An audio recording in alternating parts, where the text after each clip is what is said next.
बिस्मिल्लाहिर्रहमानिर्रहीम। अस्सलाम वालेकुम। मैं इब्रार अहमद एडवोकेट उम्मीद करता हूं कि आप सब खैरियत से होंगे। सुहेल खान अफरीदी 90 वोट लेकर खैबर पख्तूनख्वा के नए वजीर आला मुंतखब हो चुके हैं। नए वजीर आला के लिए सबसे बड़ा चैलेंज ये है कि क्या वो इमरान खान साहब की उम्मीदों पर पूरा उतरेंगे, क्या वो इमरान खान साहब को रिहा करवाने में कामयाब हो जाएंगे। ये तमाम तर क्या तफसीलात हैं, इस पर बात करेंगे। और इसके अलावा मुरीद के में तहरीके लब्बैक के काफिले पर जो एक ग्रैंड ऑपरेशन हुआ है और काफी सारा नुकसान हुआ, बहुत सारे लोग जख्मी हो गए, कुछ लोगों की जानें चली गई। अब दोनों अतराफ से ये मौक़िफ़ पेश किया जा रहा है कि ज्यादा नुकसान उनका हुआ। कुछ पुलिस वाले जख्मी हुए हैं, उनकी जानें भी गई हैं, और लब्बैक पाकिस्तान वाले भी कुछ लोग जख्मी हुए हैं, कुछ की जानें गई हैं। अब यहाँ इंपॉर्टेंट सवाल यह है कि इसमें असल कसूरवार है कौन? क्या तहरीके लब्बैक वाले ज्यादा कसूरवार हैं या हुकूमत ज्यादा कसूरवार है? ये तमाम तर क्या तफसीलात है, इस पर बात करेंगे। लेकिन सबसे पहले सुहेल खान अफरीदी साहब आज केपीके के नए वजीर आला मुंतखब हो गए हैं। बड़ी कंट्रोवर्सी थी, बड़ा शोर शराबा था, बड़ी रुकावटें थी, बड़ी धमकियां थी, बड़े प्रोग्राम थे, मंसूबे थे और बड़ी कोशिशें थी कि सुहेल खान अफरीदी को किसी भी सूरत में केपीके का नया वजीर आला मुंतखब नहीं होने दिया जाएगा। मेरा भी ये ख्याल था कि एक तरफ वफाकी हुकूमत है जो कह रही है कि नहीं जी, ये तो दहशतगर्दों को सपोर्ट करता है, हम इसको किसी सूरत वजीर आला नहीं बनने देंगे। और दूसरी तरफ इस्टेब्लिशमेंट वो ये कह रही थी कि नहीं जी, इस बंदे को हम वजीर आला नहीं बनने देंगे। तो मेरा ख्याल था कि अब अगर इस्टेब्लिशमेंट ये चाहती है कि इस बंदे को वजीर आला नहीं बनने देना, या वफाकी हुकूमत ने ये फैसला कर लिया कि इस बंदे को वजीर आला नहीं बनने देना, तो अमकान है कि सुहेल खान अफरीदी को केपीके का नया वजीर आला नहीं बनने दिया जाएगा। और मेरा ख्याल था कि फैसल करीम कुंडी साहब अली मीन गंडापुर का इस्तीफा मंजूर नहीं करेंगे, और उन्होंने तो वैसे ही किया। खैर, गंडापुर साहब बार बार इसकी वजाहत देते रहे। एक दफा पहले रिजाइन किया, फिर रिजाइन किया, फिर उसके ऊपर ऑब्जेक्शन आ गया कि नहीं जी, ये इस्तीफा जो दिया गया है इसके ऊपर जो गंडापुर साहब के दस्तखत हैं वो दुरुस्त तौर पर नहीं किए गए। और गवर्नर साहब ने कहा कि गंडापुर साहब आप 15 अक्टूबर को दिन 3 बजे मेरे ऑफिस में आए और इस चीज की वजाहत करें। लेकिन गंडापुर साहब 12 दफा इस बात की वजाहत करते रहे। आज असेंबली फ्लोर पर भी उन्होंने इस बात की वजाहत की और कहा कि मैं अपना इस्तीफा दे चुका हूं, और एक दफा नहीं 2 दफा दे चुका हूं। इससे पहले भी उन्होंने अपना एक वीडियो पैगाम दिया था। चलें, फैसल करीम कुंडी साहब ने जो किया वो तो गलत किया और कानून के खिलाफ किया, लेकिन मेरी जो ऑब्जर्वेशन थी वो 2-3 वजूहात की बुनियाद पर थी।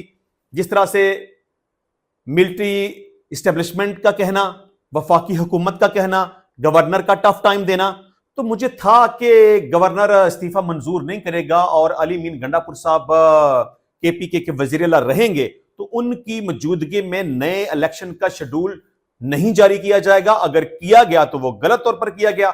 और मेरा ख्याल था कि इस सारी सूरत हाल को लेकर बड़ा तमाशा लगेगा, बड़ी कंट्रोवर्सी बनेगी, इलेक्शन नहीं होगा, हुक्म इम्तनाई मिल जाएगा और अपोजिशन जमातें हाई कोर्ट में चली जाएंगी। लेकिन ऐसा कुछ भी नहीं हुआ। फैसल करीम कुंडी साहब ने अपनी हद तक जो वो मैक्सिमम टफ टाइम दे सकते थे उन्होंने दे दिया। लेकिन जहां तक ये ख्याल था ना कि अदालत में जाएंगे और ये मौकफ लेंगे कि जी एक वक्त में 2 वजीर आला तो नहीं हो सकते, अभी इस्तीफा मंजूर नहीं किया गया, तो गंडापुर की मौजूदगी में सुहेल खान अफरीदी किस तरह से वजीर आला बन सकते हैं या किस तरह से नया इलेक्शन हो सकता है। यहां अपोजिशन की तरफ से एक मिस्टेक हुई है। वो मिस्टेक उन्होंने जानबूझकर नहीं की। दर हकीकत वो सारी सूरत हाल को मैनेज ही नहीं कर पाए। उन्होंने केपीके की हाई कोर्ट को मैनेज करने की कोशिश की थी। उनका प्रोग्राम था कि हम वहां पे जाएंगे, पिटीशन फाइल करेंगे, वहां से हुक्म इम्तनाई हासिल करेंगे, लेकिन जजिस को वो कवर नहीं कर सके, उनकी सेटलमेंट नहीं हो सकी, तो वो हाई कोर्ट में नहीं गए। हाई कोर्ट में ना जाने की वजह से हुक्म इम्तनाई नहीं मिला और अल्टीमेटली इलेक्शन हो गया। अपोजिशन की जमातों ने बॉयकॉट किया और वॉकआउट करके चली गई, लेकिन इसके बावजूद भी इलेक्शन हो गया और सुहेल खान अफरीदी साहब 90 वोट लेकर कामयाब हो गए। अच्छा, अब यहां इंपॉर्टेंट 2-3 सवालात हैं। एक सवाल तो ये कि क्या ये जो मौजूदा वजीर आला साहब हैं ये इमरान खान साहब की तौक़ुआत के ऊपर किस हद तक पूरा उतरेंगे।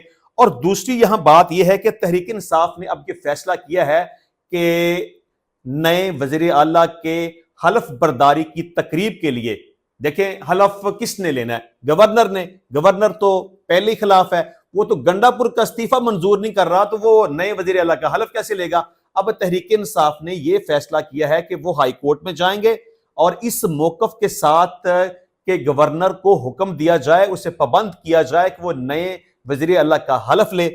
और इसके साथ साथ अपोजिशन की जमातों ने भी यह फैसला किया है कि यह इलेक्शन गलत तौर पर हुआ है, एक वजीर आला की मौजूदगी में नए वजीर आला का इंतखाब नहीं हो सकता, जो कुछ हुआ है वो गलत तौर पर हुआ है, कानून और आइन के खिलाफ हुआ है, लिहाजा हम भी अदालत में जाएंगे और ये मौकफ रखेंगे कि ये जो इलेक्शन हुआ या नए वजीर आला का इंतखाब हुआ, इसे नल एंड वाइड करार दिया जाए। अच्छा, मैं समझता हूं कि अपोजिशन के पास जो टाइम था वो उसे सही तरीके से मैनेज नहीं कर पाए, अदलिया को डील नहीं कर सके, अप्रोच नहीं कर सके, हाई कोर्ट में नहीं गए, पिटीशन फाइल नहीं की, हुक्म इम्तनाई नहीं लिया। अब वक्त उनके हाथ से निकल गया। अब वक्त है सुहेल खान अफरीदी का, अब वक्त है पाकिस्तान तहरीक इंसाफ का। अब इलेक्शन हो गया तो हो गया। अब इस बात को लेकर के जी देखें जी, गंडापुर साहब का तो इस्तीफा मंजूर नहीं हुआ था, इस बात की अब कोई हैसियत बाकी नहीं रह गई। कानून के मुताबिक और आइन के मुताबिक इस्तीफा दे दिया गया। यह जरूरी नहीं है कि गवर्नर उसको मंजूर करेगा तो ही इस्तीफा होगा, ऐसी कोई शर्त नहीं है, बस रिजाइन कर देना काफी है। रिजाइन कर दिया गया, समझ लें कि वो मंजूर हो गया। अब अगर वजीर आला के इंतखाब के खिलाफ अपोजिशन हाई कोर्ट में जाती है तो उसको कुछ फायदा नहीं होगा और उनकी पिटीशन खारिज कर दी जाएगी और गवर्नर नए वजीर आला का हलफ ले। इस हवाले से गवर्नर साहब टफ टाइम दे सकते हैं, इसका इम्कान मौजूद है। लेकिन अगर हाई कोर्ट की तरफ से डायरेक्शन आ गई, जो कि डेफिनेटली आ भी जाएगी, गवर्नर को मजबूरन सुहेल खान अफरीदी साहब का हलफ लेना पड़ेगा। अच्छा, यहां एक इंपॉर्टेंट बात और भी है कि इमरान खान साहब को आज बहुत बड़ी कामयाबी मिली है। जिस तरह से सुहेल खान अफरीदी साहब का बाइकआउट किया गया, उनके खिलाफ कैंपेन चलाई गई, उनके खिलाफ इल्जामात लगाए गए, कहा गया कि ये दहशतगर्दों को सपोर्ट करता है, कहा गया कि इसके खिलाफ बड़े सारे मुकदमात हैं, कहा गया कि इसको हम वजीर आला नहीं बनने देंगे। तो आज अगर उसका इंतखाब हो गया है तो आप ये समझ लें कि वफाकी हुकूमत की यह नाकामी है और इस्टेब्लिशमेंट की यह नाकामी है और इमरान खान साहब की ये बहुत बड़ी कामयाबी है। अब यहां जो सबसे बड़ा सवाल पैदा होता है वो ये है कि इमरान खान साहब की उम्मीदों के ऊपर क्या सुहेल खान अफरीदी साहब पूरा उतर पाएंगे कि नहीं। देखिए, गंडापुर के साथ उनके जो इश्यूज थे वो यही थे कि मैं गंडापुर को कहता हूं कि मुझसे मुलाकात करो, वो मुलाकात नहीं करता। मैं कहता हूं कि दहशतगर्दी की जो कार्रवाइयां केपीके में हो रही हैं उनको रखवाओ, नहीं रखवा पा रहा। मैं कहता हूं कि दहशतगर्दों के साथ और अफगानिस्तान के साथ मुज़ाकरात करो, लेकिन ये मुज़ाकरात नहीं कर रहा। मैं कहता हूं कि मिलिट्री ऑपरेशन को रखवाओ, लेकिन ये नहीं रखवाता। मैं कहता हूं कि जो ड्रोन अटैक्स हो रहे हैं उनको रखवाओ, लेकिन गंडापुर ऐसा करने में कामयाब नहीं हो रहा। इस वजह से गंडापुर साहब की छुट्टी करवा दी गई और सुहेल खान अफरीदी साहब के नाम का इंतखाब कर लिया गया। अच्छा, गंडापुर साहब ने भी अपने तौर पर इमरान खान साहब को रिहा करवाने के लिए जिस हद तक वो कोशिश कर सकता था उसने कोशिश की है, लेकिन वो कामयाब नहीं हुआ। और मिलिट्री ऑपरेशन को रुकवाने के हवाले से भी वो अपनी इस्तात के मुताबिक जो कर सकता था उसने किया और इमरान खान और मिलिट्री एस्टेब्लिशमेंट के दरमियान ताल्लुकात को बेहतर करने के लिए वो जो कर सकता था उसने किया, लेकिन वो कामयाब नहीं हुआ। अब सबसे बड़ी जिम्मेदारी सुहेल खान अफरीदी साहब के कंधों के ऊपर आ जाती है कि जो कुछ गंडापुर साहब नहीं कर सके, क्या ये बंदा कर पाएगा? तो फिलहाल तो मुझे ऐसा कुछ भी नजर नहीं आता। अगर सुहेल खान अफरीदी साहब ये कहते हैं कि मैं मुज़ाहमत का चैंपियन हूं, तो मैं एहतजाज करूंगा, मैं इमरान खान के हुक्म के मुताबिक चलूंगा, मैं इमरान खान साहब को रिहा करवा लूंगा, तो ऐसा होता हुआ नजर नहीं आ रहा। क्योंकि आज तक पाकिस्तान में जितनी भी हुकूमतें आई हैं वो इस्टेब्लिशमेंट की मर्जी के साथ आई हैं और इस्टेब्लिशमेंट की मर्जी के साथ गई हैं। और जितनी भी हुकूमतें आई हैं उन्होंने जो कुछ भी परफॉर्म किया है वो इस्टेब्लिशमेंट की मर्जी के मुताबिक किया है। अब अगर सुहेल खान अफरीदी साहब कहें कि जी मैं अपनी मर्जी कर लूंगा या मैं इमरान खान साहब की मर्जी के मुताबिक उनके अहकामात की तकमील कर लूंगा या मैं कोई لانگ مارچ کروں گا، احتجاج کروں گا، دھرنا دوں گا، بھوک ہڑتال کروں گا، میں کچھ بھی ایسا کروں گا، عمران خان صاحب کو رہا کروانے میں کامیاب ہو جاؤں گا۔ تو مجھے ایسا امکان بالکل بھی نظر نہیں آتا۔ میں سمجھتا ہوں کہ عمران خان صاحب کو کوئی بندہ بھی رہا نہیں کروا سکتا جب تک عمران خان صاحب کے اور ملٹری اسٹیبلشمنٹ کے درمیان تعلقات بہتر نہیں ہو جاتے، کچھ نہ کچھ ڈیل نہیں ہو جاتی، کچھ نہ کچھ گیو اینڈ ٹیک نہیں ہو جاتا، کچھ نہ کچھ سیٹلمنٹ نہیں ہو جاتی، اس وقت تک عمران خان صاحب کی رہائی کا کوئی بھی امکان نہیں ہے، چاہے کچھ بھی ہو جائے۔ جہاں تک بات یہ ہے نا کہ سہیل خان افریدی صاحب جو دہشت گردی کی کاروائیاں ہو رہی ہیں اس حوالے سے مذاکرات کریں گے، تو ایسا وہ نہیں کر سکتے۔ افغانستان وہ جائیں گے، وہ نہیں جا سکتے، یہ وفاقی حکومت کا کام ہے۔ اور اگر وہ سمجھتے ہیں کہ وہ ملٹری آپریشن کو یا ڈرون اٹیکس کو رکوا پائیں گے، تو ایسا نہیں ہوگا، کیونکہ فوج اس وقت ڈیسائیڈ کر چکی ہے کہ ہم نے دہشت گردوں کے ساتھ سختی کے ساتھ نمٹنا ہے اور ہم نے دہشت گردوں کا کلا کما کرنا ہے۔ یہ آپریشن نہیں رکوا سکتا سہیل خان افریدی۔ تو میں سمجھتا ہوں کہ عمران خان صاحب کا یہ تجربہ بھی کامیاب ہوتا ہوا مجھے نظر نہیں آ رہا۔ عمران خان صاحب نے پہلے بھی کافی دفعہ یہ تجربات کیے تھے، کئی وزیر اعلیٰ کے پی کے آئے، کئی چلے گئے، پارٹیاں چھوڑ کر چلے گئے۔ تو ہو سکتا ہے کہ آج عمران خان صاحب کو افریدی صاحب اچھے لگتے ہیں، خان صاحب یہ سمجھتے ہیں کہ افریدی جو کر سکتا ہے پہلے کوئی دوسرا بندہ نہیں کر سکا، شاید وہ یہ سمجھتے ہیں کہ یہ بندہ مجھے رہا کروا لے گا، میرے احکامات کے اوپر عمل کر لے گا، یا ملٹری آپریشن کو رکوا لے گا، یا مذاکرات کی طرف جائے گا۔ مجھے فی الحال ایسا کچھ بھی ہوتا ہوا نظر نہیں آ رہا، اور میرا خیال ہے کہ عمران خان صاحب جس طرح پہلے وزرائے اعلیٰ کے اوپر عدم اعتماد کرتے رہے اور ان کی چھٹی کرواتے رہے، ایک دن ایک ٹائم آئے گا کہ عمران خان صاحب کو سہیل خان افریدی صاحب کی بھی چھٹی کروانی پڑے گی، کیونکہ سہیل خان افریدی صاحب کے ہاتھ میں کچھ ہے نہیں۔ عمران خان صاحب کو کس طریقے سے وہ رہا کروا سکتے ہیں؟ ان کے پاس کوئی کوئی جادو منتر ہے، کوئی جادو کی چھڑی ہے ان کے پاس کہ وہ ایسی کوئی دم پڑیں گے اور عمران خان صاحب باہر نکل آئیں گے؟ ان کے بس کی بات نہیں ہے، کسی بھی وزیر اعلیٰ کے بس کی بات نہیں ہے۔ یہ عمران خان صاحب نے جب رہا ہونا ہے تو اس کا طریقہ کار اس سے بالکل ہٹ کے ہے، اس سے الگ ہے۔ اور جہاں تک بات کے پی کے حالات کی ہے، وہاں پر پورے کا پورا کنٹرول ملٹری اسٹیبلشمنٹ کا ہے، وہ اپنی مرضی کے مطابق معاملات کو چلا رہے تھے، چلا رہے ہیں، اور آئندہ بھی چلاتے رہیں گے۔ سہیل خان افریدی صاحب کچھ بھی نہیں کر سکتے۔ اچھا جی، اس کے علاوہ تحریک لبیک کے خلاف جو مرید کے میں آج آپریشن ہوا ہے، ایک بڑا گرینڈ آپریشن ہوا، تقریباً 4-5 گھنٹے تک یہ آپریشن جاری رہا۔ اچھا، رات اس حوالے سے نا کچھ چہ مگوئیاں ہو رہی تھی کہ تحریک لبیک والوں کے اوپر کریک ڈاؤن کیا جا سکتا ہے۔ اچھا، میرا یہ خیال تھا کہ ایک کمیٹی بنائی گئی تھی حکومت کی طرف سے، تو میرا خیال تھا کہ بات مذاکرات کی طرف آ گئی ہے اور آج کا دن یا کل کا دن کچھ نہ کچھ سیٹلمنٹ ہو جائے گی اور یہ جو احتجاج ہے یا دھرنا ہے یا لانگ مارچ ہے یہ ختم ہو جائے گا۔ لیکن ایسا تو کچھ نہیں ہوا، اور یہ حکومت کی طرف سے آپریشن کیا گیا، اس آپریشن میں بہت زیادہ نقصان ہوا ہے، جانی بھی بہت زیادہ نقصان ہوا، مالی بھی بہت زیادہ نقصان ہوا۔ مطلب کہ دونوں اطراف سے اپنا اپنا موقف ہے۔ اب تحریک لبیک پاکستان والے یہ موقف اپنا رہے ہیں کہ حکومت نے ان کے ساتھ زیادتی کی، ان کے خلاف آپریشن کیا، ان کے ساتھ مذاکرات نہیں کیے، ان کے اوپر شیلنگ کی گئی، ان کے اوپر سیدھی گولیاں چلائی گئیں اور ان کے کارکنان کو شہید کر دیا گیا اور بہت سارے کارکنان کو زخمی کر دیا گیا۔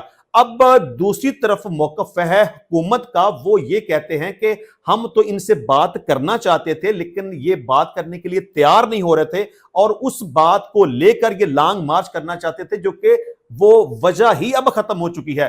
ان کا احتجاج غلط ہے، غیر قانونی ہے، دفعہ 144 کا نفاذ ہے، انہوں نے احتجاج کے لیے، لانگ مارچ کے لیے اجازت حاصل نہیں کی ہے، اور ان کے احتجاج کی اور لانگ مارچ کی کوئی وجہ نہیں ہے، کیونکہ اسرائیل اور فلسطین کے درمیان اب کمپرومائز ہو گیا، امن معاہدہ ہو گیا، تو وہ تو خوش ہیں کہ ان کی جنگ بندی ہو گئی، تو پھر یہ لوگ کیوں احتجاج کر رہے ہیں اور کیوں لانگ مارچ کرنا چاہتے ہیں؟